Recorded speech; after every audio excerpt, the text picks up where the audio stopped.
I want to do some summer content. I want to do some really cool stuff because, the pandemic happened and everything sucked during the pandemic, not the least of which is a lot of our favorite competitions were delayed by a year, like the Olympics. But also, Euros 2020 is going on in 2021. And Copa America, which is supposed to go on in 2020, is going on in 2021. And the African Cup of Nations, which is supposed to go on in 2020, is going on in 2021. And the Gold Cup, and on it goes in addition to the Olympics. So I got on the Twitters watching a bunch of soccer because I really love the sport and was looking at some of these rosters and was looking at some of the history and looking at some of the players. And I came up with some comparisons for college football programs and national teams, right? And I had too much fun with this. I brought this to Producer Cat. Producer Cat was like, no, I like that. So we're doing it, which I'm so grateful for. All right. So let's start with the first team that I thought of and the first program that I thought of. And that is England as Texas. Like college football fans look at England and see Texas. Why? Because most college football fans that watch soccer watch a lot of English Premier League soccer, right? So we're very familiar with Chelsea, Tottenham, Arsenal, Manchester United, Manchester City. We can even take it all the way down to Stoke if we want to, and Aston Villa and West Ham. But we know all those dudes, and we know that all those dudes are good. And we know that all those dudes together should be winning titles. Texas, hello? Like, that is what we think of. We're looking at you going, how is it that you have Harry Kane with the captain's armband who's scoring like 1 million goals every year and you can't win a title? How is it you have Raheem Sterling, Jordan Pickford, my goodness, my son Mason Mount? Like, how is it you have all these dudes and you can't be bothered to go win more than one World Cup since 1966 when you hosted the doggone tournament? All right? Like, that's how we feel about Texas. Because if you look at Texas and you see they've won exactly one national championship since integration, and you see they have 4 total, you're like, how is it they keep having these dudes and not winning titles? Earl Campbell, anybody? Ricky Williams, anybody? Colt McCoy, anybody? Like, the more we keep going, anybody, the more you get the idea here, right? So that's England and Texas. The next one, college football fans look at the Netherlands and see Michigan, okay? And this is more me talking well about Michigan, not necessarily what Michigan has been in the last few years, though Michigan in the last few years has been good, right? We just don't think of them as being good because they haven't managed to beat Ohio State in 10 years. But that actually hides how good they have been. And this is true of the Netherlands, because when you look around and you see some of the dudes that have come through the Dutch, you've been like, my goodness, no wonder they are there more often than not. And then somehow will fail to make a tournament, right? It's like Michigan. You are getting in the Citrus Bowl playing Alabama, right? You are right there at the end. You're winning 9-10 games, and then you have a dud like last year where you're going into triple overtime to beat Rutgers, and you got to bow out of the game, and you were this close to seeing your head coach fired. So I look at the Dutch, and I see Michigan, which is to say that when they're on, they're going to be absolutely awesome. When they are off, they're going to be absolutely the worst, and you're going to look at that team, you're going to look at that program, and go, you have no excuse not to be good. That's how we feel about the Dutch. That's how we feel about Michigan. So we'll see what the Netherlands can do in the Euros. College football fans look at Italy and see Wisconsin. Okay, so this one I actually go into the weeds a little bit.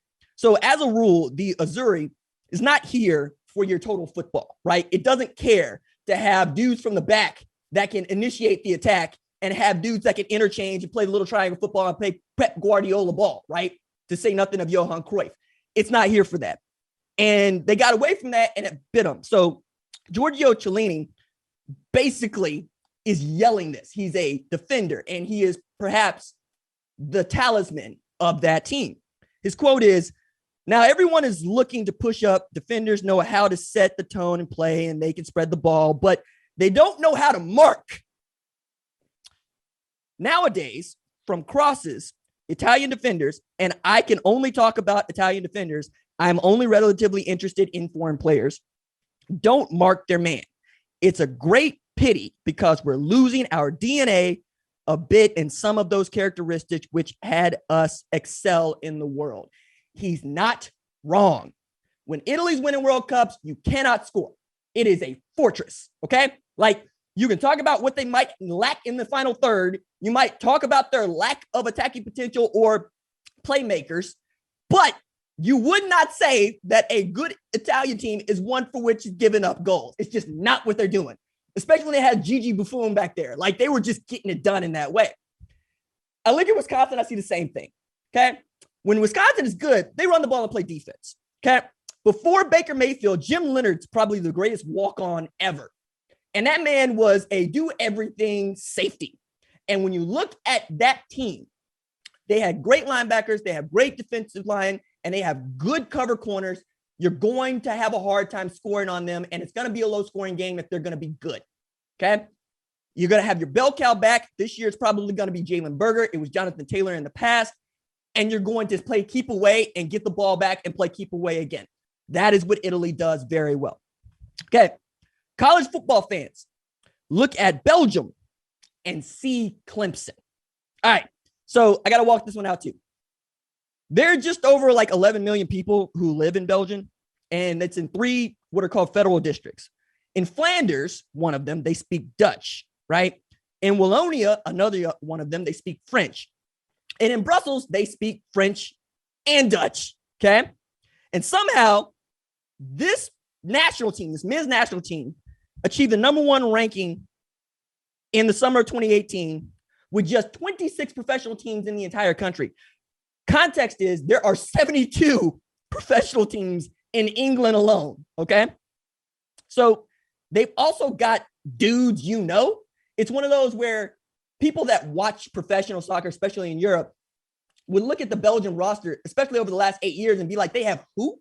Because basically since 2014, they've been in what is called a golden generation, where they have this tremendous group of talent that is about the same age.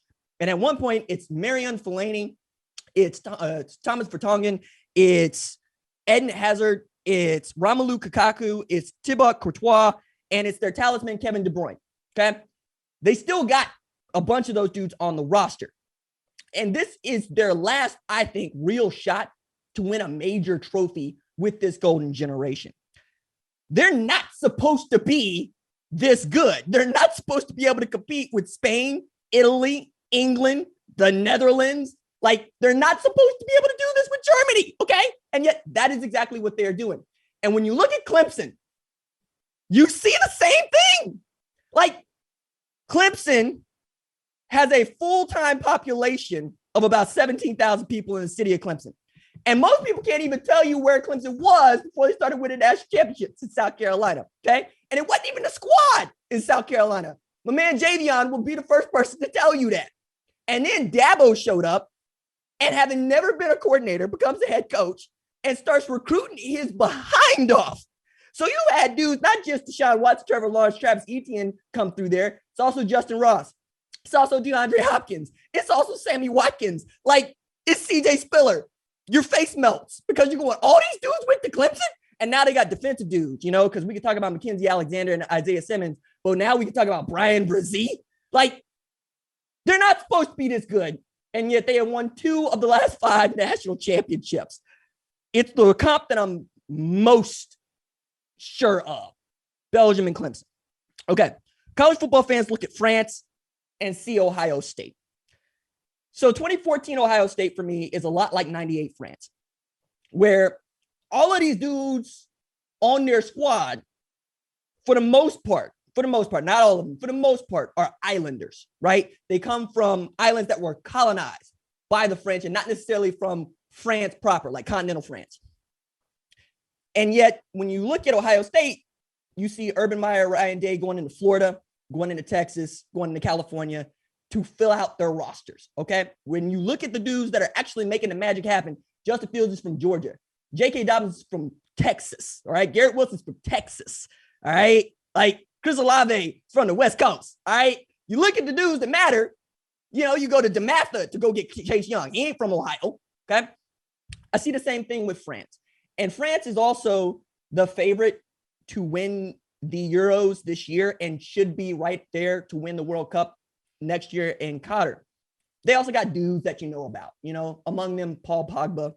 I mean, all of a sudden Olivier Giroud can start scoring goals that he ain't in an Arsenal uniform, but I ain't mad. They got dudes, okay? France and Ohio State. College football fans look at Argentina and see Oklahoma. Now, there's a lot of different ways to go about this, right? Argentina arguably has the best player in the world in Lionel Messi. Oklahoma has had 2 first-round picks in back-to-back years and has seen the last 3 quarterbacks that started Oklahoma drafting the first 2 rounds. So you can make an argument that, with some exceptions, the best player in the country could be Oklahoma's quarterback, depending on what year you want to pick, okay? I know that I'm going to get a lot of Joe Burrow hate for that. I understand I'm going to get a lot of Justin Fields hate for that, Trevor Lawrence hate for that, all for that, but go with the comp here. It's also the comp because Argentina can't win a World Cup. It's like, you look at that squad and you see Di Maria over there, you see Lionel Messi over there, you see Otamendi over there, and you're like, how is it y'all can't win the whole thing? They can get close. They can get to the semis. They can play for 3rd place, but they can't win the World Cup. It's like since Maradona, we're like, what are you doing? And is that not Oklahoma? Okay, we're talking about year 21 since the Sooners last won a national championship, but they played in the college football playoff 3 of the last 4 years. And they played for national championships like 5 times. If you're talking about the playoff since 2000. Yes. So 03, 04, good grief. 08. Yeah, I can make an argument that Oklahoma's been played for a national champion or been in the running for a national championship 6 times since 2020 or 2000. Since 2000, which doesn't make me feel any better about this comp, but I think it's the right one. And then lastly, college football fans look at the U.S. women's national team and see Alabama. All right. So I didn't really think it through when I did this on the Twitters, when I said Alabama is Brazil and it's kind of a lazy comp now that I think about it, but I thought it was good at the time. And I won't go into why, because I want to talk about why the U.S. women's national team is the better comp for Alabama. That team hasn't lost a single game since 2019. That's more than 40 games without a loss and just 1 draw. Okay, look at that. Oh my, no, what? You're not supposed to have footwork like that. Look at this. There are 3 women around her. Look at this cross. Settle it, compose, finish. Goodness. Carly Lloyd, my God. She's 38 years old, man. She is the oldest woman to score a goal for the U.S. women's national team. She's the greatest women's soccer player that we've ever produced. You see how the Alabama comp works here, all right? Like, we're also talking about the Swedes being the only team to get a draw out of this U.S. women's national team, and that was last April, and they celebrated like they won the World Cup, okay? It's that big a deal to get the draw off that team. Since 1991, they've played in 8 World Cups, won 4 of them, including the last 2. From March 2008 to November 2014, that's better than 6 years, these women were the world's #1 ranked team. In 2014, they beat the DR, that is Dominican Republic for the uninitiated, 14-0, and we're counting by ones. Alabama, 13-0 in 2020, 6 national championships since 2009. Nick Saban being the greatest of all time. They have Heisman finalists after Heisman finalists after Heisman finalists. We're talking about Johnny Rodgers, Tim Brown, Desmond Howard, and Devontae Smith being the only wide receivers to win the Heisman Trophy. And he just did that. And he wasn't the best wide receiver on that team.